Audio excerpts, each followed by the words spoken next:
नमस्कार मित्र मैत्रिणींनो, क्रिकेट प्रेमींनो, कसे आहात तुम्ही सगळे? मी मजेत आहे. झोप वगैरे व्यवस्थित पूर्ण झालेली आहे, फ्रेश झालेलो आहे आणि आता पहिल्या कसोटी सामन्याचा प्रिव्ह्यू सादर करण्याकरता तुमच्या समोर मी उभा आहे. या सामन्याबद्दल तुमच्याशी बोलणार आहे, या मैदानाबद्दल तुमच्याशी बोलणार आहे. तेव्हा अजिबात कुठेही जाऊ नका, बघत राहा तुमचा आवडता कार्यक्रम Sunandan Rele cricket and beyond. Test cricket होणारी मैदानं ही पहिल्यातच मला प्रेमात पडतात, परंतु त्याच्यातल्या भव्य दिव्य मैदानांपेक्षा जेव्हा निसर्गाचा वरदास्त मिळालेल्या मैदानावरती मी जातो तेव्हा जास्त प्रेमात पडायला होतं. धर्मशालाचं मैदान आहे किंवा याच्या न्यूझीलंड मधली काही मैदान आहेत, केपटाऊनचं म्हणजे साऊथ आफ्रिकेमधल्या केपटाऊनचं न्यूलँड्स मैदान आहे आणि हे गॉलचं मैदान आहे, ती मला प्रचंड आवडतात. आता हे सेटिंग एक सेकंद मी बाजूला सरकतो आणि तुम्ही बघा, माग गॉल फोर्ट आहे आणि त्याच्या शेजारी हे असं मोकळं ढाकळं मैदान आहे. मला सांगा, प्रेमात पडावं असं सेटिंग आहे की नाही? आणि याच मैदानावरती भारत विरुद्ध श्रीलंका पहिला कसोटी सामना होणार आहे. सांगून तुम्हाला गंमत वाटेल, गेल्या साधारणपणे 9 वर्षामध्ये भारतीय संघ 16 सामने श्रीलंकेमध्ये खेळलेला आहे. ही न्यूज नाहीये, न्यूज ही आहे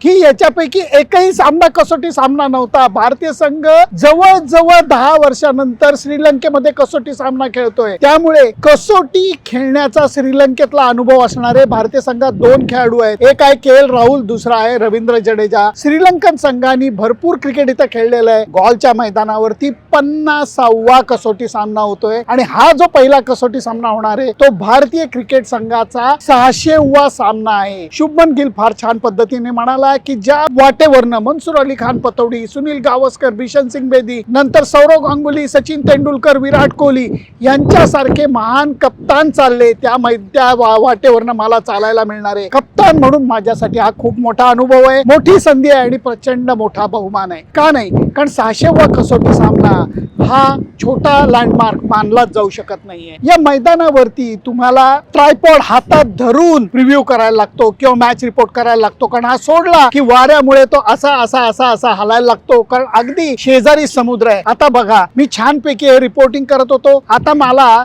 निसर्गाने सांगितलंय जरा जागा बदल. त्याचं कारण अगदी हलका पाऊस चालू झालेला आहे. हीच या मैदानाची श्रीलंकेमधली गंमत आहे. खूप जण म्हणतात कशाला श्रीलंकेमध्ये आता सामने भरवले, पावसाची शक्यता आहे. परंतु या काळामध्ये श्रीलंकेमध्ये पाऊस नसतो असं नाही, घनघोर पाऊस नसतो, एवढाच मुद्दा आहे. पहिल्या कसोटी सामन्याची जी तयारी चालू आहे त्याच्यामध्ये अनेक मुद्दे आहेत. काही मुद्दे जे माझ्या लक्षात येतात, जे महत्वाचे आहेत, ते तुमच्या समोर मांडतो. भारतीय संघाचा गेल्या वर्षभरातला जर का कसोटी क्रिकेट मधला प्रवास पाहिला तर भारतीय संघाचा ठेचकाळत प्रवास झालेला आहे. माय देशामध्ये न्यूझीलंडने आपल्याला 3-0 हरवलं, नंतर दक्षिण आफ्रिकेने आपल्याला 2-0 हरवलं आणि त्यावेळेला कळून चुकलं की भारतीय संघ स्पिनर्स विरुद्ध बॅट्समन तेवढी चांगली बॅटिंग करत नाहीयेत. म्हणून श्रीलंकन संघ रिस्क घ्यायला तयार आहे का? तर मला वाटत नाही, कारण मागं जे खेळपट्टी तुम्हाला लांबवरती दिसेल त्या खेळपट्टीवरती भरपूर पाणी तर आहेच, त्याबरोबर भरपूर रोलिंग करण्यात आलेलं आहे. त्यामुळे साध्या भाषेत सांगायचं तर फलंदाजीला पोषक खेळपट्टी ही बनवली गेलेली आहे. म्हणून या विकेटवरती नाणेफेक जिंकणारा कॅप्टन हा पहिल्यांदा बॅटिंग करायचा विचार करेल. भारतीय संघामध्ये मी एवढंच म्हणेन की बॉलर्सला जरा अनुभवाची कमतरता आहे. श्रीलंकेमध्ये तर कुणीच खेळलेलं नाहीये रवींद्र जडेजा सोडून. तरी मला असं वाटतं की मोहम्मद सिराज आणि प्रसिद्ध कृष्णाची वेगवान जोडी संघात खेळेल आणि त्याच्याबरोबर जडेजाचं स्थान पक्क आहे. मानव सुतारचं स्थान ऑलमोस्ट मला पक्क वाटतंय आणि कुलदीप यादवला कदाचित संधी मिळेल. 3+2 अशा कॉम्बिनेशननी, फिरकी 3 गोलंदाज, वेगवान 2 गोलंदाज, अशा कॉम्बिनेशननी शुभमन गिल पहिल्या कसोटी सामन्यामध्ये उतरेल हा माझा अंदाज आहे. मी थोडा आत सरकतो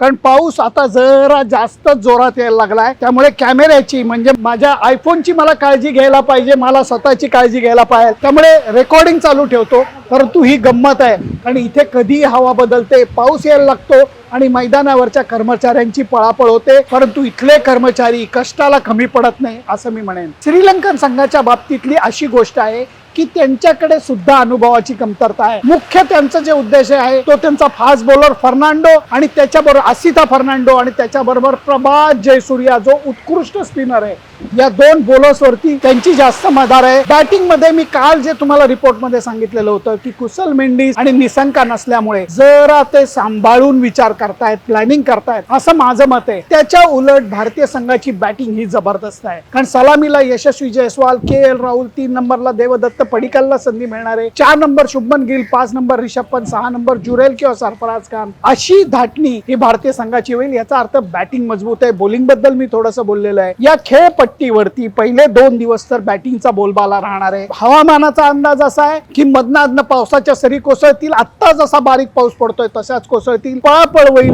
मैदानावरती आच्छादन घातलं जाईल आणि ते आच्छादन घालून पूर्ण होतंय तोपर्यंत ऊन पडेल. परंतु हा पाठ शिवणीचा खेळ चालू राहणार आहे. त्याचा परिणाम 2 अर्थांनी होणार आहे. एक म्हणजे खेळाडूंना, मग तो बॉलर असू देत, तो बॅटर असू देत, त्यांना स्टॉप अँड स्टार्ट या पद्धतीचे क्रिकेट खेळताना काय अडचणी सहन करायला लागतील आणि मार्ग काढायला लागेल याचा विचार करायला लागेल. दुसरी गोष्ट, हा सामना कुकाबोरा बॉलनी खेळला जाणार आहे. या मैदानावरती भले ते सँड बेस्ड आउटफील्ड आहे, त्यामुळे मैदानावरती पाणी राहत नाही, लगेच त्याचा निचरा होतो, पण तरी गवताच्या पात्यावरती जे पाणी असतं त्यामुळे बॉल मऊ होत जातो. त्याचा दुष्परिणाम हा गोलंदाजांना सहन करायला लागणार आहे. या परिणामाबद्दल ते कसं दोन्ही संघातले खेळाडू कसं त्याला अंगीकारतात हे बघायला खूप मजा येणार आहे. या मैदानाच्या माझ्या खूप आठवणी आहेत. त्याचं कारण तुम्हाला सांगतो, 2008 साली जेव्हा इथं टेस्ट सिरीज झालेली होती त्यावेळेला DRS सिस्टीम ही पहिल्यांदा आलेली होती. पण त्यावेळेला श्रीलंकेचा संघ काय होता, भारताचा संघ काय होता, अफलातून टीम्स होत्या. की त्यावेळेला मुरलीधरनही खेळत होता, लसित मलिंगाही खेळत होता, जयवर्धनही होता आणि संघकारात दिलशान पण होते. आणि भारतीय संघामध्ये सचिन तेंडुलकर होता, राहुल द्रविड होता, हे सगळे दिग्गज खेळाडू सुद्धा त्यावेळेला संघात खेळत होते. त्यामुळे त्यावेळची एक सर्वात मोठी आठवण जी आहे ती म्हणजे DRS ची आहे, की ज्याच्यामुळे मुरलीधरनला सॉलिड फायदा झालेला होता. 2010 साली मुरलीधरननी याच मैदानावर आपला शेवटचा कसोटी सामना खेळत असताना 800वा कसोटी बळी भारताचा फलंदाजाला बाद करून काढलेला होता. 800 टेस्ट विकेट्स, बाप रे बाप. मला अगदी 100% खात्री आहे बॅटिंगची काही रेकॉर्ड मोडली जातील, कॅचेसची काही रेकॉर्ड मोडली जातील. मुरलीधरनचं 800 टेस्ट विकेटचं रेकॉर्ड कुठल्याही खेळाडूला पार करता येणार नाहीये. याच्यासाठी मी वाटते ती पैज हारायला तयार आहे, कारण शक्य नाही हो. कोणीही खेळाडू इतके वर्ष पहिलं क्रिकेटच खेळू शकणार नाही आणि जरी खेळला तरी त्याला एवढ्या विकेट्स काढता येणार नाही. त्यामुळे मुरलीधरनचा शेवटचा कसोटी सामना मला आठवतोय. आणि एक मला सामना आठवतोय आणि ते म्हणजे, मला एक सांगा, वीरेंद्र सेहवागची कुठली अचीवमेंट तुम्हाला सर्वात जास्त मोठी वाटते हे मला कॉमेंटमध्ये लिहून पाठवा. कारण मग त्याच्या बाबतीतली माझी एक जी आठवण आहे, 1 नाही 2 आठवणी आहेत श्रीलंकेतल्या, त्या मी तुमच्या बरोबर शेअर करीन. परंतु आत्ताच्या घडीला थांबतो. त्याचं कारण प्रिव्ह्यूमध्ये अजून मांडण्यासारखे पॉईंट्स, गहन पॉईंट्स असे काही नाही आहेत. दोन्ही संघ थोडेसे अनुभवाच्या कमतरतेमध्ये आहेत, त्यामुळे कुणी जास्त धोका पत्करणार नाही. मला फक्त बघायचंय की भारतीय संघामध्ये कुठले स्पिनर्स खेळतायत आणि देवदत्त पडिक्कलला जी संधी मिळणार आहे त्याचा तो फायदा कसा उचलतोय आणि श्रीलंकन संघ भारतीय संघाविरुद्ध खेळताना काय योजना अंगीकारतोय हे बघायला मजा येणार आहे. तेच सगळं सांगायला, त्याचाच अहवाल सादर करायला तुमचा प्रतिनिधी म्हणून, सुनंदन लेले एक पत्रकार म्हणून या मैदानावरती हजर राहणार आहे. तुमची मतं जरूर मांडा. सेहवाग बाबतीतला प्रश्न परत एकदा सांगतो की सेहवागची टेस्ट क्रिकेट मधली सर्वात मोठी अचीवमेंट तुम्हाला काय वाटते हे मला कॉमेंट पीस मध्ये नक्की लिहून पाठवा. मग त्याच्याबद्दलचं छोटं रील किंवा शॉर्ट ही मी तुम्हाला नक्की सादर करीन. चला, वारं भणाणतंय, ट्रायपॉड पकडून ठेवायला लागतोय, त्यामुळे आता तुमचा निरोप घेतो. Bye bye.